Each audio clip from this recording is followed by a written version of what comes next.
لە کاتێکدا ئیسرائیل بەردەوامە لە گەمارۆکانی غەزە دوای هێرشەکەی هەماس، بەر لە بەیانی ئەمڕۆ لە غەزە ئاگر لە ئاسمانەوە کەوتە خوارەوە و بە درێژایی سەر لە بەیانی چەندین تەقینەوە بیستران.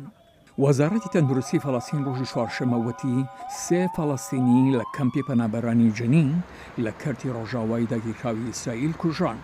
دانیشتوانی کەمپەکە بە ئاژانسی ڕۆیتەرزیان وت فڕۆکەیەکی بێفڕۆکەوان بەلایەنی کەمەوە بە یەک موشک ماڵێکی ناو کەمپەکەی کردوتە ئامانج.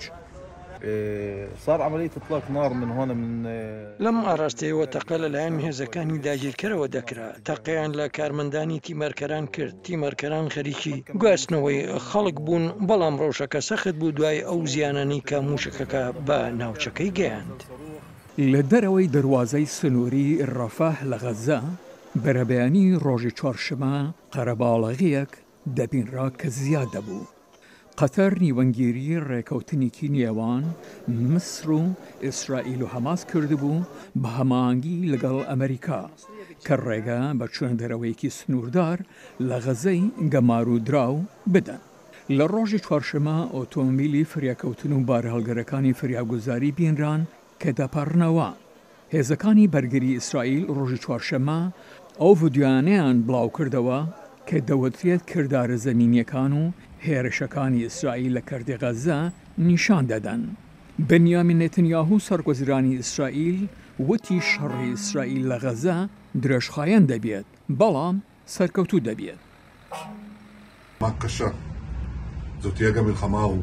ئێمە لە شەڕێکی سەخت داین، شەڕێکی درێژخایەن دەبێت. ئێمە دەستکەوتی بەرچاومان هەبووە، بەڵام زیانێکی پڕ لە ئازاریشمان هەبووە. ئێمە دەزانین هەر سەربازێکمان هەموو جیهانە بۆ ئێمە و بە خێزانە خۆشەویستەکان دەڵێم گەلی ئیسرائیل لەم خەمە گەورە بەرگەنە گیراوی ئێوەدا لەگەڵتانە. فەڵەستینیەکان لە سەرانسەری کەناری ڕۆژەوە ڕۆژی چوارشەممە مانگرتنی گشتیان ڕاگەیان بەرامبەر بە هێرشە ئاسمانیەکانی شەوی ڕابردووی ئیسرائیل بۆ سەر جەبەلیە لە غەزە. فریاگوزاران دەگەڕان بە نێو داروپەردووی باڵەخانەیەکی نیشتەجیبوونیان لە خان یونس کە ڕۆژی چوارشەممە لەلایەن هێرشێکی ئاسمانی ئیسرائیلەوە کرابووە ئامانج. گروپێک لە فەڵەستینیەکان لە خانی نووسی غەزە لە نەخۆشخانەی ناسر کۆبوونەوە بۆ ماڵاوایی لە خۆشەویستانیان پێش بەخاک سپاردنیان.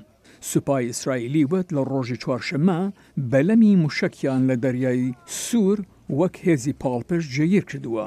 ئەمەش ڕۆژێک دوای ئەوەی بزوتنەوەی هۆسیەکانی سەر بە ئێران ڕایان گەیاند کە هێرشی موشکی و فڕۆکەی بێفڕۆکەوانیان کردوتە سەر ئیسرائیل و بەڵێنیاندا هێرشی زیاتر ئەنجام بدەن.